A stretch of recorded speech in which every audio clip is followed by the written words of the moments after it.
At our tech company, upper management couldn't figure out why it took 3 hours to process customer refunds. They hired consultants, conducted studies, and wasted months trying to optimize the system. Meanwhile, Oscar, our office's most notorious slacker, handled refunds in between his Netflix marathons and 2-hour lunch breaks. One day, our CEO came storming into the office. A high-profile client was threatening legal action over a delayed $50,000 refund. He pointed at Oscar, who was half asleep at his desk. "You, process this refund immediately." Everyone expected disaster. Oscar barely looked up from his phone and mumbled, "Give me 5 minutes." The CEO stood there, face getting redder by the second. But exactly 4 minutes later, Oscar announced, "Done." The CEO checked his phone. The client had already confirmed receipt. That's when all hell broke loose.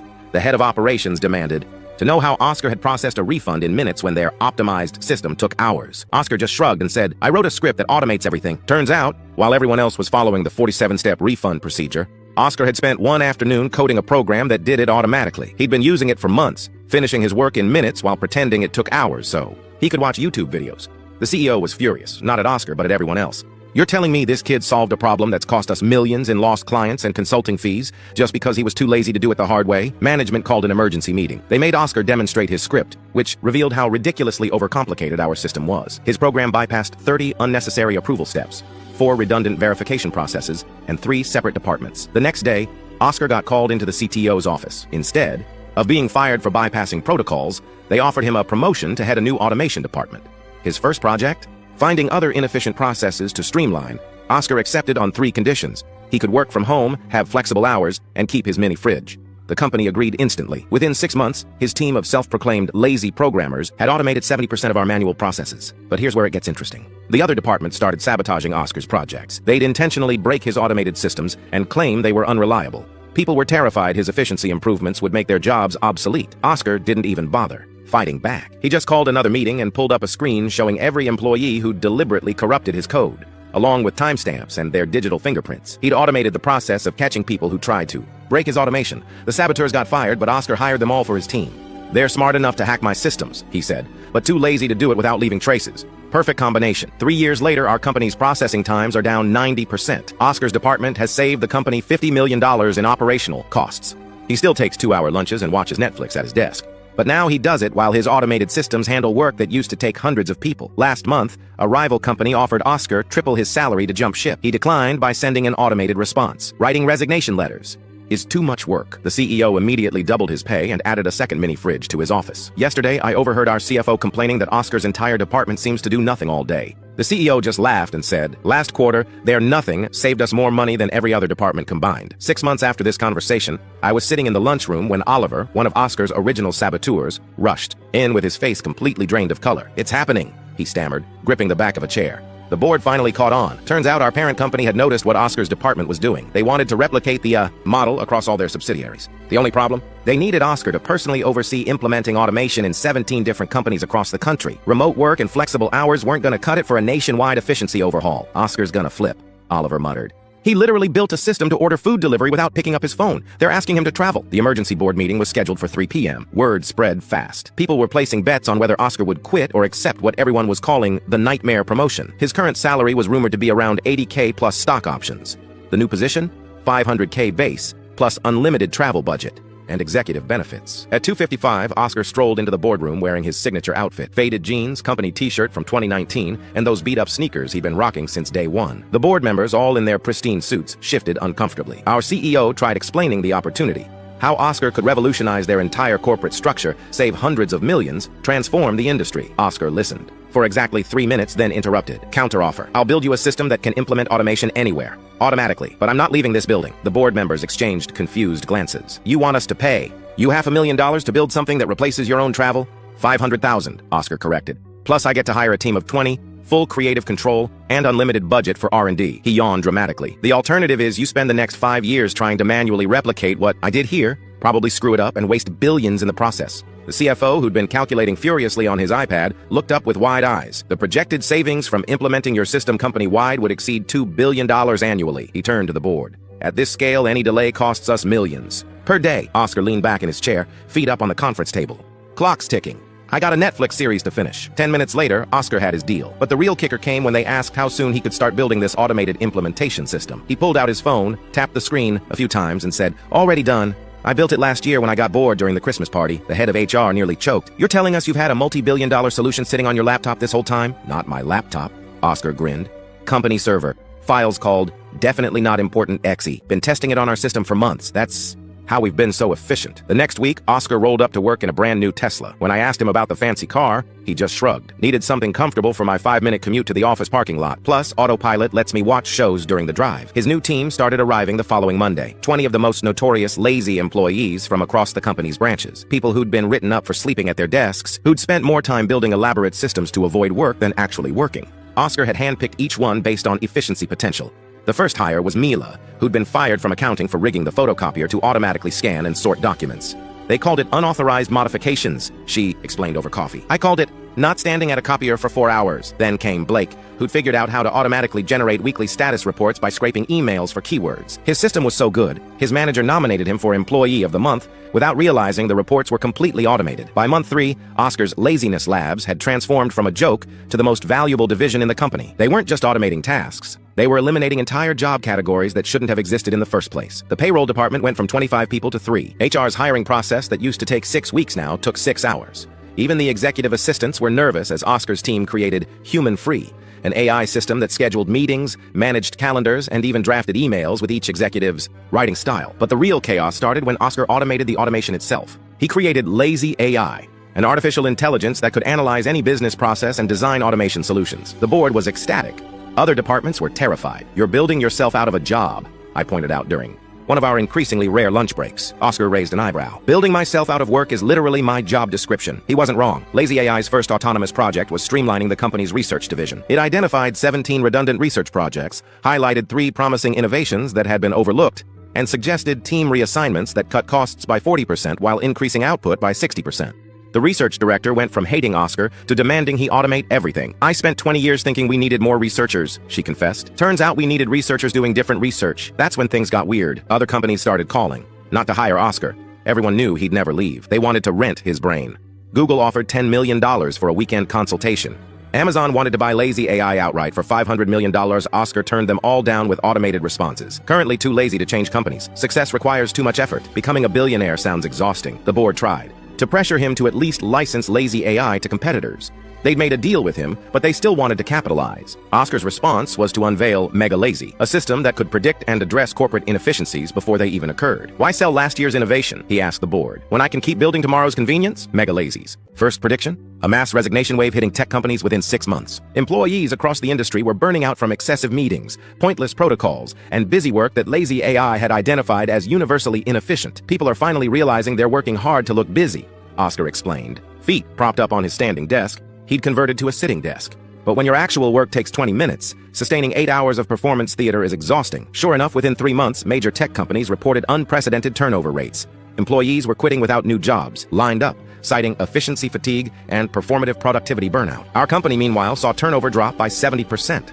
Employees actually looked forward to Monday mornings. Productivity metrics were through the roof, despite people seeming to work less. The breaking point came when a Fortune 500 company's CEO had a public meltdown during an earnings call. We've spent $2 billion on productivity tools, he ranted, and my employees are less productive than ever. Meanwhile, some guy who naps at his desk has figured out the secret to human happiness. That guy napping at his desk was, of course, Oscar. He missed the entire earnings call because he was testing his latest invention, WorkNap, a system that optimized deep work cycles by scheduling strategic nap breaks for maximum cognitive performance.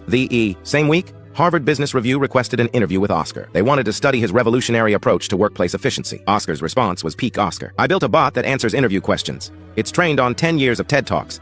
Can't you tell the difference? The reporter admitted she couldn't. Oscar's bot had been answering email interviews for months, generating insightful quotes about productivity, innovation, and the future of work.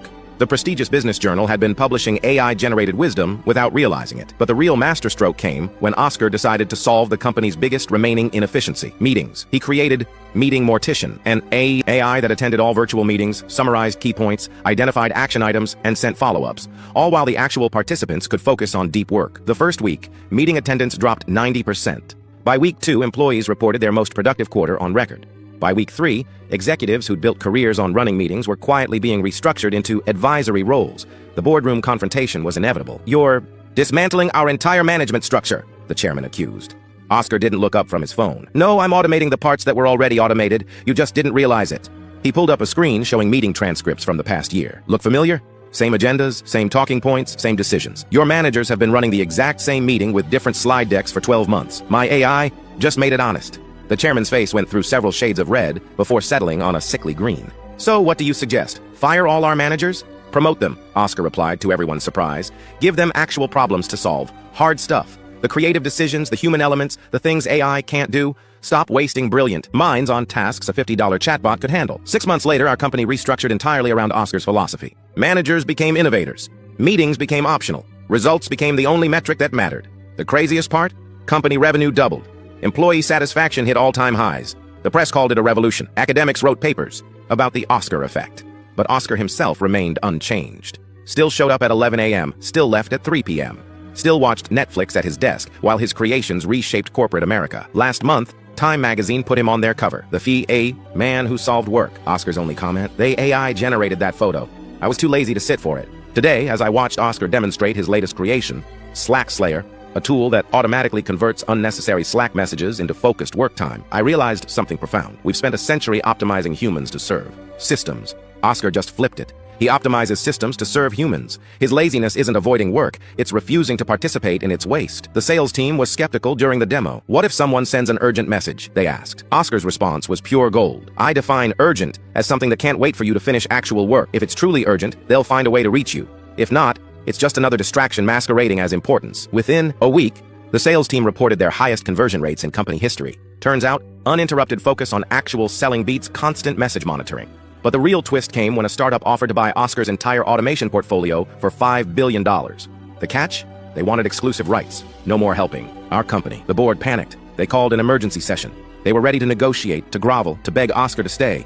Oscar just leaned back and grinned. Already handled it. I automated the negotiation process 3 months ago. The startup's AI has been talking to my AI this whole time. Neither human company knew. He pulled up chat logs between two AIs haggling over his worth. The startup's AI had eventually offered $7 billion.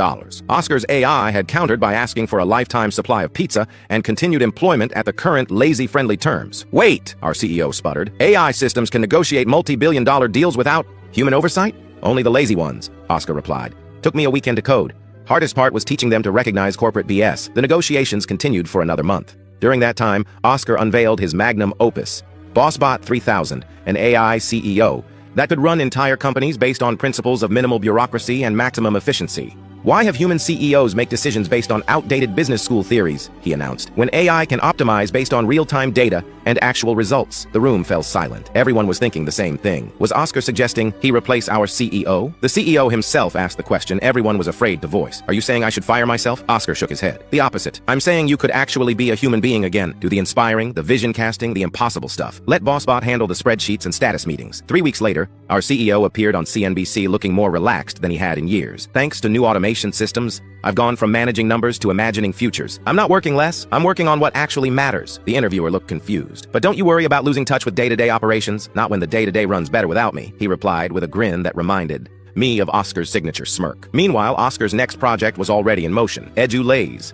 an educational platform that would teach kids to be productively lazy from elementary school onward. We spent 12 years training humans to follow arbitrary rules, Oscar explained, while coding with one hand and gaming with the other. Imagine if we taught them to question every inefficiency instead. The pilot program launched in 50 schools. Traditional teachers were horrified. Kids were learning to code automation scripts instead of doing repetitive math worksheets. They were designing efficiency experiments instead of memorizing facts Google could provide instantly. But the results? Kids reporting higher engagement, better retention, and, most controversially, lower stress levels and more free time. One teacher broke ranks to praise the program. I've been teaching for 20 years. I've never seen students so excited to solve problems. They're not trying to get the work done. They're trying to figure out if the work should be done at all. Tech the May. Department of Education launched an investigation. They couldn't understand how students could be learning effectively while apparently working less. Oscar's response? He automated the entire defense process, creating a bot that answered every bureaucratic inquiry with perfectly cited educational research supporting his methods. That's when I realized Oscar's endgame wasn't just about transforming one company or even one industry. He was rewriting the fundamental relationship between humans and work itself. One afternoon, I found him staring out the window while his favorite lo-fi playlist hummed in the background. You know what the real tragedy is? He asked, not turning around. For decades, we've been measuring potential by how hard people work. We've missed out on solutions from millions of people who just wanted to find an easier way. I thought about all the innovations that had come from Oscar's deliberate laziness. The refund automation that saved millions, the meeting elimination, that boosted productivity. the AI systems that handled routine thinking so humans could focus on creative thinking. We built a society that rewards performing work, he continued, not achieving results. Then we wonder why we're exhausted and nothing really changes. Last week, Oscar's phone rang during lunch. It was the president's office. They wanted him to head a special task force on government efficiency. Oscar put them on speaker and set down his phone to eat his sandwich while they talked. The voice on the other end outlined a plan to modernize federal systems, eliminate bureaucratic waste, potentially save taxpayers billions. When they finished their pitch, Oscar chewed thoughtfully for a moment. I'll build you a system that can run the entire task force autonomously. I'll train it on government data, efficiency best practices, and my own automation protocols. You won't need me physically present at all. The pause on the other end was lengthy. That's not exactly traditional, neither is efficiency, Oscar replied. You want to transform government or just look like you're trying? 3 months. Later, GovEfficient was processing Freedom of Information requests in hours instead of months, identifying redundant agencies and suggesting budget reallocations based purely on outcome data. Civil servants initially resisted, then became converts, when they realized automation freed them from soul-crushing paperwork to focus on actual public service. The scary part?